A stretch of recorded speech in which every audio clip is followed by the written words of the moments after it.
అందరికీ నమస్తే. మీ భూపతి ఆశన్న వెలుగుమట్ల భూదాన్ భూముల కోసం మీ ముందుకు చెప్పడానికి రావడం జరిగింది. అయితే సర్వే నెంబరు 147, 148, 149 సర్వే నెంబర్లో గల మొత్తం 31 ఎకరాల భూమి అని చెప్తున్నారు, భూదాన్ ట్రస్ట్ భూమి అని. అయితే ఇది 31 ఎకరం కాదు, 62 ఎకరాలు. మిగతా 31 ఎకరం ఎటుపోయింది? ఎవరి చేతిలో ఉంది? వీళ్ళు అనర్హులు, వీళ్ళు కబ్జా చేసిళ్ళు అని చెప్పి మీరు అంటున్నారు కదా, మరి వాళ్ళ సంగతి ఏంటి? మరి వీళ్ళ మీద చర్యలు తీసుకున్నప్పుడు వాళ్ళ మీద కూడా చర్యలు తీసుకోవాలి కదా ఈ గవర్నమెంట్. లేనోడికి ఒక న్యాయం, ఉన్నోడికి ఒక న్యాయం అనేది ఎట్లుంటది? అందరూ సమానమే కదా ఈ దేశంలో, సమాన హక్కుతోనే కదా జీవించేది. వీళ్ళకి అన్యాయమైనప్పుడు వాళ్ళకి న్యాయం ఎట్లా అవుతుంది? మరి ఎవరు కబ్జా చేసినది? ఆ 30 ఎకరం భూమి ఎక్కడ ఉంది? ఈ 62 ఎకరాలలో 30 ఎకరం ఈ పేదవాళ్ళు 1000 మంది కుటుంబాలు వేసుకున్నాయి, 100 గజాలు చెప్పి తీసుకొని వేసుకున్నాయి. సరే, ఇది పక్కన పెట్టండి. మరి మిగతా భూమి ఏది? ఎట్లా మారుతుంది గవర్నమెంట్? వాళ్ళ భూములు కూడా తీసుకోండి. మీరు చిత్తశుద్ధి ఉండి, మీకు నీతి నిజాయితీ, మేము మంచి ప్రభుత్వం నీతి గల సిపాయిల మేమా అని మీరు అనుకుంటే వెంటనే వాళ్ళని తీసేయండి. ఉన్నోడికి ఒక న్యాయం, లేనోడికి ఒక న్యాయం అనేది ఎట్లుంటది? అందరూ సమానమే కదా.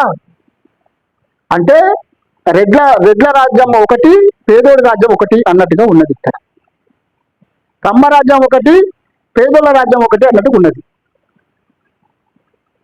ఎనమ రాజ్యం ఒకటి, పేదల రాజ్యం ఒకటి అన్నట్టుగా ఉన్నది. పేదలంటే అంత చునకన ఎందుకు? వాళ్ళకు కొద్దిగా టైం ఇచ్చి, వాళ్ళు ఏదైనా అవకాశం ఉంటే టైం ఇచ్చి వాళ్ళకి కాల్ చేయించుకుంటే బాగుండు. అంటే తెల్లారేసరికి మొత్తం శ్వాస అయిపోయి అక్కడ నీటి కనబడాలని చెప్పే దురుద్దేశం ఏ మంత్రికి ఉంది? ఎవడాడు ఆ దొంగ సన్న సోడు? మనకు తెలియాల. ఇంకొకటి, అరువులకి కట్టిస్తామని చెప్తున్నారు. అక్కడ ఉన్నదంతా ఏ నిరుపేదలే కదా. 100 గజాల ఇళ్లలో ఉండేది ఎవరు? నిరుపేదలే కదా. కట్టిస్తామని చెప్పినాం కదా, బుడకం మాట. ఆ ఇల్లును ఉంచేసి వాళ్ళకి పట్టాలిస్తే అయిపోయేది కదా. ఇంత అర్జెంటుగా మొత్తం కొలాప్స్ చేయడానికి కారణం ఏంటిది?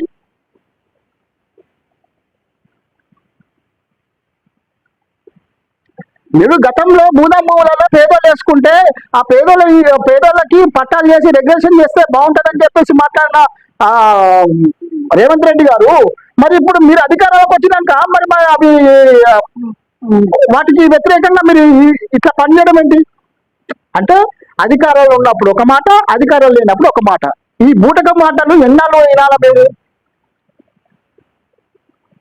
ఇంకొకటి, వాళ్ళ దీవెన, వాళ్ళ ఆర్తనాదాలు, వాళ్ళ తిట్లు, వాళ్ళ ఆవేదన నీకు నవ్వేస్తా ఉంది, నీకు సంతోషం వేస్తా ఉంది. ఈ స్పైడర్ సినిమాలో భైరవుడు అనే ఒకడు ఉంటాడు. ఆడు చచ్చిపోయి ఎవరైనా వాళ్ళు ఏడుస్తా ఉంటే వీడు చూసుకుంటే మనసులో ఆనందపడతా ఉంటాడు. భైరవుడు అనేటోడు ఒకడు. మిమ్మల్ని చూస్తే అలాగే అనిపిస్తుంది. అంటే మీ సైకోతత్వాన్ని వాళ్ళు ఏంటంటే మీకు వాళ్ళ ఇల్లులు చిరిగి, వాళ్ళ ఆవేదన, వాళ్ళ తిట్లు, వాళ్ళు ఏదైనా కడుపు మండి మాట్లాడుతూ ఉంటే మాకు దీవెనలని నువ్వు చెప్తున్నావు. అంటే నాకు ఆనందమే అని చెప్పుకుంటాను. అంటే నీకు ఎంత సైకోతత్వం ఉన్నదంటే పని చాలా దుర్మార్గమైన పని. సావు కబురు సల్లగా చెప్పినట్టు మొత్తం వాళ్ళు కట్టుకున్న పునాదులు సహా లేపేసి మొత్తం కూల్చిపడేసి భయభ్రాంతులను చేసి ఆ పేద వాళ్ళని ఉసురు పోసుకొని మీరు మళ్ళీ ఇందిరా మిల్లు కట్టిస్తా అని చెప్పి ఒక దొంగ మాట చెప్పడం. మీరు చెప్పండి, మీరు ఎంత బాధగా చెప్తున్నారు. మళ్ళీ మా పొంగులేటి శ్రీను గారు, ఆయన ఎప్పుడు నవ్వుతూ ఉంటాడు. నవ్వు కత్తిపెట్టి పొడిచి కుట్లేస్తా అన్నట్టుగా, తినే అన్నంలో మట్టి కొట్టి బిర్యానీ పెడతా అన్నట్టుగా, ఇల్లు కూలగొట్టి ఇల్లు ఇస్తా అంటాడు. ఈ సమాజంలో మీరు ఉండాల్సిన వాళ్ళేనా? మీకు ఇంత మీ ప్రజల కోసం, పేద ప్రజల కోసమే ఉన్నదన్నావు కదా ఈ ఇందిరమ్మ రాజ్యము, ఈ ప్రజాపాలన. అంటే దొంగ మాటలేనా ఇవి? నేను తీవ్రంగా ఖండిస్తున్నా. ఎందుకంటే వాడి ఆశల్ని, కళల్ని సర్వనాశనం చేసి వాళ్ళని రాత్రికి రాత్రే వాళ్ళని దిక్కులేని పక్షులు లెక్క చేసిన మీరు దుర్మార్గులు ఈ సమాజంలో ఉండాల్సిన, ఈ సమాజంలో బతికే హక్కు మీకు లేదు. మీకు మంత్రులుగా ఉండే హక్కు మీకు లేదు. నేను బరాబర్ చెప్తున్నా. పేదవాళ్ళంటే అంత చునుకనా? ఇది పేదల రాజ్యం అని చెప్తారు దొంగ మాటలు. పేదల కోసమే ఉన్నది ఈ ప్రజాపాలన అని చెప్తారు. ఎక్కడ పోయింది నీ ప్రజాపాలన? ఇంటర్ ఎగ్జామ్ రాయాల్సిన పిల్లలు ఉన్నారు, 10th ప్రిపేర్ అవుతున్న పిల్లలు ఉన్నారు, చిన్న పిల్లలు చంటి పిల్లలు నేర్చుకొని రోడ్డున పడ్డారు. వాళ్ళ ఉసురుని మీకు దాకదా అని చెప్పి నేను అడుగుతున్నా. లేకుండా దారిలో ఏదైనా ఎవరికైనా దెబ్బ తాకుతున్నా అయ్యో పాపం అంటాం. అర్ధరాత్రి పూట వాళ్ళని మొత్తం వాళ్ళ వస్తువులు, ఇంట్లో ఉన్న వస్తువులు, తినే వస్తువులతో సహా నేలమట్టం చేసిల్లంటే ఇంతకంటే దుర్మార్గం ఎక్కడ లేదు. నేను చెప్తున్నా. సునామీ అది అప్పుడు కాంగ్రెస్ గవర్నమెంటే ఉన్నదనుకుంటా. గుడిసెలన్నీ పీకేసి, ఎక్కడికక్కడ పీకేసి చాలా దౌర్జన్యం చేసి ఆడవాళ్ళని అగాత్యాలు చేసేటోళ్ళు.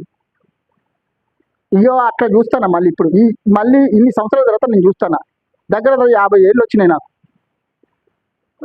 మీకు సాధ కాకపోతే పక్కకి వెళ్ళిపోయింది. మీ దుర్మార్గాలకి పేదవాళ్ళు ఎందుకు బలైపోవాలా? మీ రెట్లు, మీ ఎలమలు, మీ కమ్మలు, మీ వల్ల మేము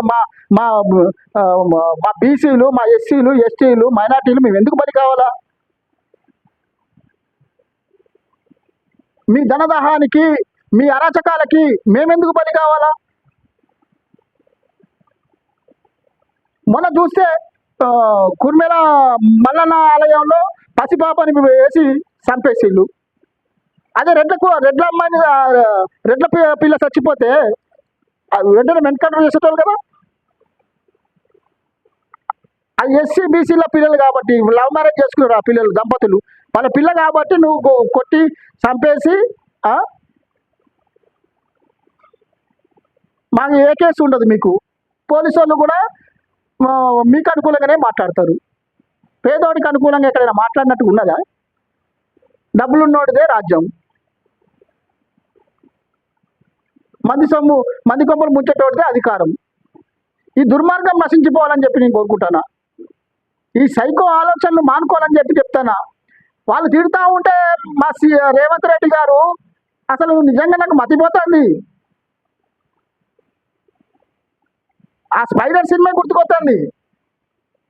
వాడు సాగులు రాటేదని చెప్పి వాడే చంపి వాళ్ళు ఏడుతుంటే ఆ ఏడుపులు వీడికి ఆనందం అనిపిస్తూ ఉంటుంది. భైరవుడు అనే ఒకడు ఉంటాడు. నువ్వు భైరవుడికి అన్న లెక్క కనబడుతున్నావు నాకు. ఇక మీకు తిరుగుబాటు తప్పదు. మిమ్మల్ని తిరుగుబాటు తప్పదు. పక్క దేశాలలో కూడా ఉరికి చురికి, బంగ్లాదేశ్లో షేక్ హసీనా అనే ఆమెను దింపి ఉరికి చురికించి కొట్టింది. ఈ పాకిస్తాన్లో కూడా అట్లనే జరిగింది. శ్రీలంకలో అట్లనే జరిగింది. మిగతా దేశాలలో కూడా, నేపాల్లో కూడా, ఇక్కడ చుట్టుపక్కల దేశాలలో అట్లే జరిగినాయి. కొద్ది గొప్ప న్యాయంగా ఉన్నదంటే ఈ భారతదేశంలో ఇక్కడ మన దగ్గర ఉన్నది కొద్దిగా న్యాయం, ధర్మం అనేది. మీరు కనుక ఇట్లనే ఉంటే మాత్రం రేపు తిరుగుబాటు వస్తుంది. మీరు నామరూపాలు లేకుండా పోతారు. మీరు చచ్చిపోయేటప్పుడు కూడా ఏం తీసుకపోరని చెప్తారా నేను. మీరు చచ్చిపోయేటప్పుడు ఈ భూమి, నేల, ఏది, ఈ గాలి కూడా రాదు మీతో పాటు. పేదవాడి ఉసురు తాకి మీరు దిక్కుమాల సాగు వస్తారని చెప్పి కూడా నేను అంటున్నా. ఇవి మానుకోండి. దుర్మార్గమైన మా ఆలోచనలు మానుకొని పేదవాడికి న్యాయం చేయండి. 10 కాలాల పాటు మీ కుటుంబం బాగుంటుంది.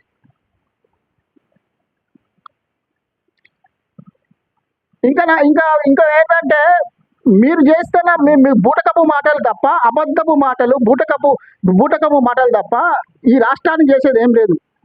కేసీఆర్ చేసిన ఫలితాలు తప్ప మీరు చేసినది ఇక్కడ ఏం లేదు. ఇక్కడ బూడిద తప్ప ఏం లేదు.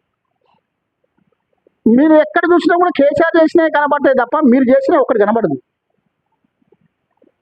దయచేసి ఎవరైతే ఇల్లులు కూలపోయి నష్టపోయి ఉన్నారో 50 లక్షలు, 60 లక్షలు, 30 లక్షలు, 20 లక్షలు, 5 లక్షలు లేనోడికి 10 రూపాయలు కూడా విలువైనాయి.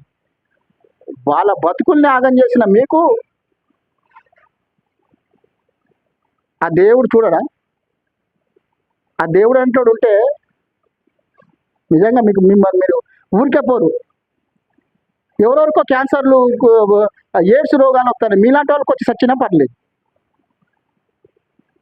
అవి మీకు వచ్చినా మీరు వచ్చి చచ్చిపోయినా పర్లేదు. ఎందుకంటే మీకు బాగా దొబ్బి తినడం నేర్చుకున్నారు కాబట్టి ఎదుటోడి కష్టం మీకు తెలియట్లేదు.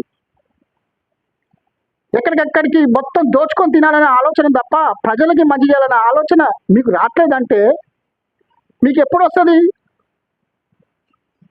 మీకు ఎప్పుడు రాదు. మీకు వచ్చే ఆలోచన మీకు లేదు. నేను చెప్తానా, ఈ మన దళిత బిడ్డలకు, గిరిజన బిడ్డలకు, ఇంకొక బీసీ బిడ్డలకు నేను చెప్తానా, మనము ప్లేట్లు పట్టుకొని వాళ్ళు పెడతా ఉంటే ప్లేట్లు పట్టుకొని నిల్చున్నంత కాలం ఇంతే ఉంటుంది మన బతుకులు. వాళ్ళు ఎప్పుడైనా ప్లేట్లు పట్టుకొని వచ్చి మన దగ్గర ఫంక్షన్లలో వచ్చి తిన్నారా ఎప్పుడైనా? ఇది మనం ఎప్పుడు వాళ్ళు పెడతా అంటే తిందామని ప్లేట్లు పట్టుకొని పోయి ఇస్తరాలు పట్టుకొని లైన్లో నిల్చుంటాం చూస్తావా? అది పోకపోతే మాత్రము ఇంకా ఇట్లనే ఉంటుంది, మా బతుకులు ఇట్లనే ఉంటాయి. దయచేసి మారాల. మనం కూడా ఎస్సీ, ఎస్టీ, బీసీ మైనార్టీలం. మనదే ఈ దేశం మనది, బహుజనులది. 90% మనమే ఉంటాం. మనలో ఐక్యమత్యం రావాలా. మనల్ని పుల్లబెట్టించి చివరికి వాళ్ళు మనల్ని మట్టబెట్టి వాళ్ళు సలిగా అవుతారు. అవి గమనించుకొని మనం తెలివిగా ఉండాలని చెప్పి నేను కోరుకుంటూ, AB007 యూట్యూబ్ ఛానల్, మీ భూపతి ఆశన్న. జై భీమ్.